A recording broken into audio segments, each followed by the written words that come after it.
Hello and welcome back to the 162 in Arlington podcast. Today we're going to talk about the Rangers losing the series to the Marlins. It's just crazy how inconsistent this team is. Like we've said over and over again, the team stays at 500 because they keep having good weeks, bad weeks, good weeks, bad weeks, and it all equals out. We saw it again this past week as the Rangers win a series against the Padres, pretty really good, and then lay a dud in these final two games, really. To kind of get into the Marlins series, they played really good team baseball in that first game with, manufacturing runs offensively. You had a really good, bulk inning start from Kumar Rocker, which hopefully I think we're going to probably see more of that because he looked really nasty. And then Jacob Blatt saved the day at the end. Like, that was the formula for the Rangers to win games, and they had the momentum. And then for the series, what really killed it was going into the second game against Sandy Alcantara, that first and second inning. The first inning they had first and second, nobody out. Second inning they had bases loaded, nobody out. And they scored a combined one run.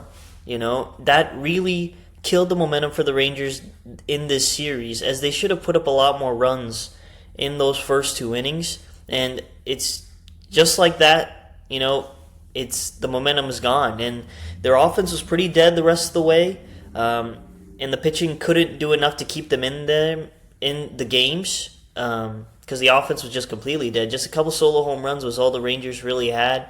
Obviously, Corniel wasn't very good, but just another series to show how inconsistent this team is and how Rangers fans are not believing this team is going to be any better than 500. So, what's your thoughts on the series? Just inconsistencies, and then it's like. A big factor in all of this is that when Young's not performing, this team really doesn't have anyone to go off of when Young isn't performing. That's what I've noticed in the series they lose. They did really well in the Padres series, Young was hitting. They did bad in the Twins series, and this series, Young wasn't hitting. It's really, can Young get the big hits and get on?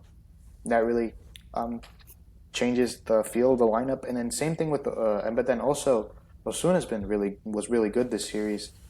Just kind of because what we've been saying is he kind of only wants to hit bloop singles. It looks like no matter what the count is, he's just trying to hit a bloop single, which is it's cool, but it's like we need some extra base hits. We need to drive some balls in the gap, or it's either a hard ground ball, a bloop single, or it's a line out to left. Like you can hit to other parts of the field. You don't have to just stay opposite field, and started to see some of that from him, which is nice to see. Yeah, definitely saw some things from Ozuna that you really liked. And I think this is going to be, assuming no injuries happen, I think this is going to be the outfield setup for probably till the end of the season. Even Ozuna against lefties, because Ozuna can hit lefties. Yeah, he's been good there as well. What else do we have from the series, right? I love what happened in the first game, but they just never carried it on to the second game. I think we'll talk about the fifth starter, but the Rangers needing a starter to replace Jack Leiter. As we found out, Jack Leiter is going to be out for a couple months, so the Rangers need a starter to fill in for him. But it was just a lot of solo homers, and nothing really happened in this series. Also talking on Jack Leiter, that was really stupid of him. If he's injured, this team historically has done this. If the guy is injured, take him out for 15 days. You instead of having 2 spot starts now you have to have months where he's not there because you didn't want to take the 15 days to get this guy healed up. Not even 15, it was a swollen ankle. He probably would have been gone for 10 days max, 2 starts. And then he would have come back and been better. But now you had a stretch where he was bad, which could have possibly been to the injury. And then now he's out for a month. What are we doing? Just let the guy let the guy heal, man. I hate when the team does this. Yeah, for sure. You're 1,000% right. Just kind of trying to, we'll talk about kind of who. I think we can just talk about who needs to fill that starter spot, Jack Leiter's starter spot, because these final two games are just very boring. Just nothing happened, DeGrom with another great start. He's been DeGrom all year pretty much. I think talking on that second game, obviously the Rangers went with Cal Quantrill for 2 innings. And then they went with Jose Corniel, who threw 3 1/3, giving up 5 runs. Corniel isn't ready. The command is very out of whack. he could command the changeup kind of well, but honestly, he really couldn't command a pitch well. Um, the walks hurt him a lot. Definitely some nerves I saw from him, and he's been struggling in AAA as well. So I don't think he's ready. I think Winston Santos got called up, but it feels like he's gonna go straight back down for sure. Um, so I think with filling this last starter spot, I think the best option you have is just to stretch out Cal Quantrill and hope that he can give you what Patrick Corbin gave you, whereas just give you 5 to 6 innings and keep you in the game. I think that's your best option is just to stretch out Cal Quantrill. I don't know how much I like that because Quantrill gave up a lot of hard contact. That's the one thing with Quantrill is that I do think he has good stuff though, but he did allow a lot of hard contact. Yeah, I mean Rocker has good stuff and he gives up hard contact, but he gets through it. I mean, not on Monday. That's I think that's the best I've ever seen Rocker. Like he needs to have an opener, but Quantrill, like he might just be that type of hard hit ground ball pitcher that Rocker is. He just has to live well in the zone.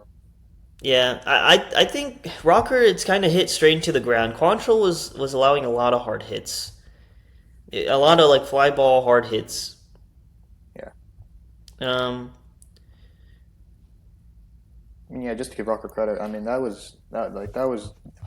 slider is stupid filthy, man. That slider was stupid filthy on Monday. Yeah, for sure.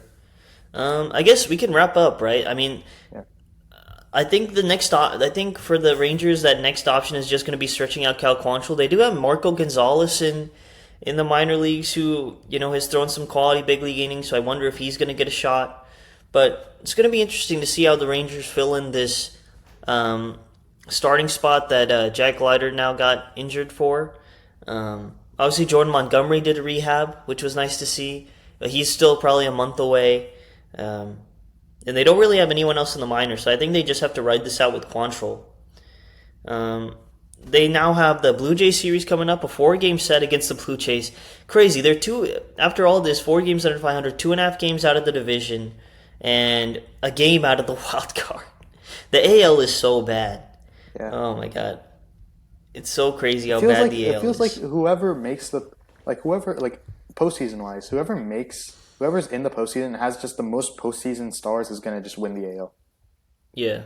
Like you could be crap during the regular season, but if you have a bunch of postseason stars, you're gonna make it far. Yeah. Man, it's like the White Sox and the Guardians are 3 games over 500. The Mariners are 1 game over 500. The Yankees and the Rays are the only legit team. They're the only legit team right now. Oh my gosh. But yeah, they're facing the Blue Jays, who own that last wild card spot. They're 2 games under 500. The Rangers are 4 games under 500. I think they'll have to play good to win this series. The Blue Jays have been playing better as of late, definitely, because I know they were a lot more games under 500 at one point. So yeah, it should be a good series. I don't know. A 4-game series. I always say should be a good series, but the Rangers, we know they can go out there and put a dud.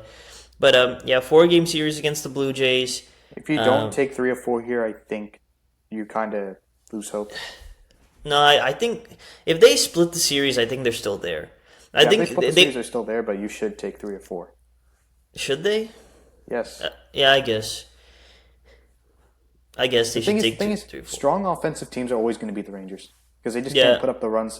Even with how good their pitching is, they just can't put up the runs to support that. Yeah. Yeah, it's going to be interesting. What kind of Rangers team are we going to get in this Blue Jay series? I'm very interested to see. But thank you guys for watching, and we'll see you on Monday after the Blue Jay series.